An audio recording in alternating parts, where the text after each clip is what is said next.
Oi gente, hoje eu vou resolver mais uma questão do livro do site, do capítulo 22, que fala sobre equações trigonométricas. Esse aqui é o livro do primeiro ano, a parte de trigonometria. Bom, essa questão aqui, ela vai envolver as equações trigonométricas de seno e cosseno. Mas ela tem uma coisa interessante, que as questões que a gente resolveu até agora não tinham. Ela vai delimitar o intervalo. Ela quer que o x pertença a esse intervalo aqui de 0 a 2π. E percebam que esse intervalo está aberto no 2π. O que isso quer dizer? Que se no final você chegar numa solução do tipo x igual a 2π, isso já está fora do intervalo, tá bom? Então a gente quer valores maiores ou iguais que 0 e menores do que 2π. E a equação que a gente vai resolver é essa aqui, beleza? O fato dele delimitar o intervalo quer dizer que agora a gente não vai ter aquelas infinitas soluções que a gente estava vendo antes, vão ser um conjunto finito, tá?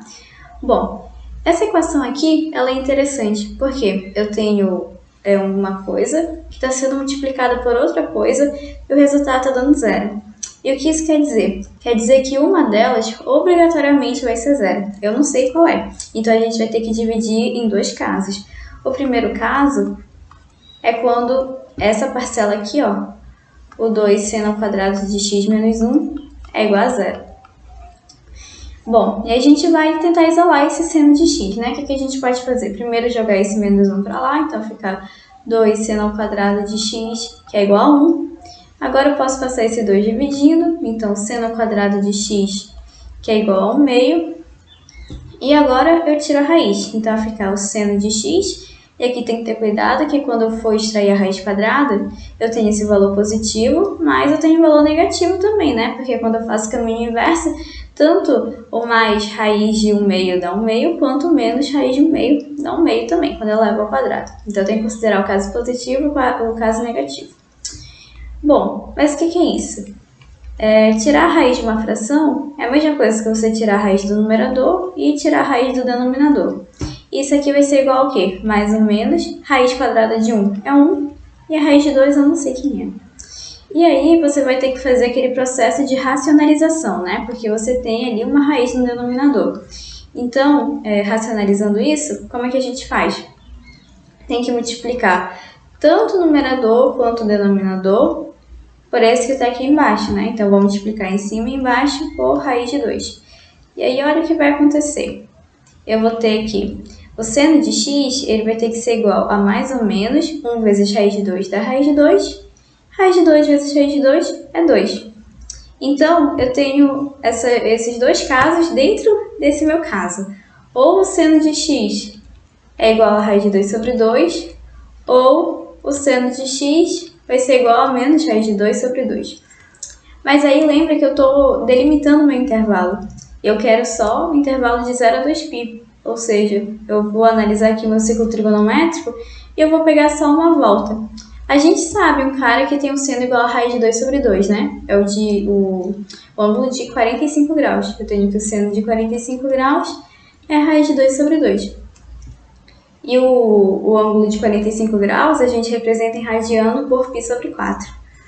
E aí, o eixo dos senos, ele é positivo aqui, negativo aqui, negativo aqui. Então, esse arco aqui, ó, do segundo quadrante, ele vai ser positivo também. Então, a gente já tem uma solução, que é o π sobre 4. Esse cara que vai estar bem aqui, ele também vai ter o seno igual ao seno de π sobre 4. E como esse quadrante também é positivo, ele também vai ser esse valor positivo, tá?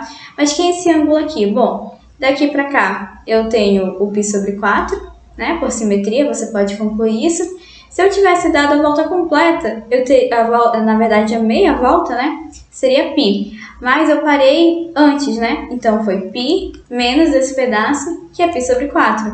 E quanto dá isso aqui? 4π menos π, 3π sobre 4. Então achei uma outra solução, tá? Nesse intervalo de 0 a 2π, não tenho mais outros ângulos cujo seno seja igual a raiz de 2 sobre 2. Então, bora analisar agora o menos raiz de 2 sobre 2. E aí vai ser fácil também. Por quê? Basta eu pegar esses ângulos aqui, no terceiro e no quarto quadrante. Por quê? Porque eles vão ter o seno igual ao de π sobre 4. Só que o que acontece? O ângulo, esse valor do seno vai ser negativo, porque ele vai estar no terceiro e aqui ele vai estar no quarto quadrante, tá? Então, quem que vai ser esse ângulo aqui? Bom, aqui eu dei uma volta completa, mais esse pedacinho aqui, que é igual a π sobre 4. Então, vai ser uma meia volta, né? Que é π mais π sobre 4. Isso aqui dá 5π sobre 4. E esse aqui? Bom, vai ser a mesma ideia desse. Eu poderia ter dado uma volta completa, né? Mas eu parei antes desse pedacinho aqui. Esse pedaço você também conclui usando simetria, que é π sobre 4. Então, este ângulo vai ser 2π menos π sobre 4, que é 7π sobre 4. Então, beleza, já encontrei as minhas 4 soluções para esse caso. Então, para esse caso, eu tenho que o x vai ser igual a 5π sobre 4, ou o x vai ser igual a 3π sobre 4, ou o x vai ser igual a 5π sobre 4, ou x vai ser igual a 7π sobre 4. Beleza? Aqui eu já tenho 4 soluções. Lembrando que eu tenho que prestar atenção no meu intervalo. Ele está limitando o meu intervalo de 0 a 2π. Então, eu vou pegar valores maiores do que 0 e menores do que 2π. Beleza, mas tudo isso foi só o nosso primeiro caso. Ainda tem o segundo.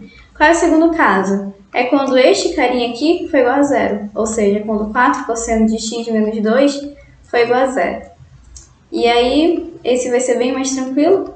Eu passo esse menos 2 para lá, aí depois eu passo 4 e concluo que o cosseno de x tem que ser igual a 2 sobre 4. Mas isso aqui é igual a 1 meio, né? Então, eu quero valores de x cujo cosseno seja igual a 1 meio. A gente sabe um ângulo que tem um cosseno igual a 1 meio, né? Lá pelos nossos arcos notáveis, a gente sabe que o cosseno de 60 é igual a 1 meio. E esse 60 é o π sobre 3 rádio, né? Bom, então bora fazer aqui a análise do ciclo trigonométrico. Eu já sei que o π sobre 3 tem um cosseno igual a 1 meio. E no cosseno, os sinais são assim. Aqui é positivo, aqui é negativo. Aqui é negativo, aqui é positivo. Então, aqui eu vou ter menos 1 meio, menos 1 meio. Aqui eu vou ter 1 meio de novo, né? E quem que vai ser esse ângulo aqui? Bom, como eu já expliquei antes, esse aqui vai ser o 2π menos o π sobre 3. Isso aqui vai dar 5π sobre 3. Então, aqui eu tenho as minhas outras duas soluções. π sobre 3, deixa eu apagar aqui. Vou colocar bem aqui. O x vai ser igual a π sobre 3, ou o x vai ser igual a 5π sobre 3. Pronto, acabou a questão. Agora é só eu formalizar o meu conjunto de solução, deixar todo mundo junto. Então, o que vai ser o meu conjunto de solução? Aqui eu posso simplesmente listar os elementos, porque é uma quantidade finita. Então, vai ser o π sobre 4, 3π sobre 4, 5π sobre 4, 7π sobre 4, π sobre 3 e 5π sobre 3. E acabou a nossa questão, tá? Nosso conjunto de solução é este conjunto bem aqui.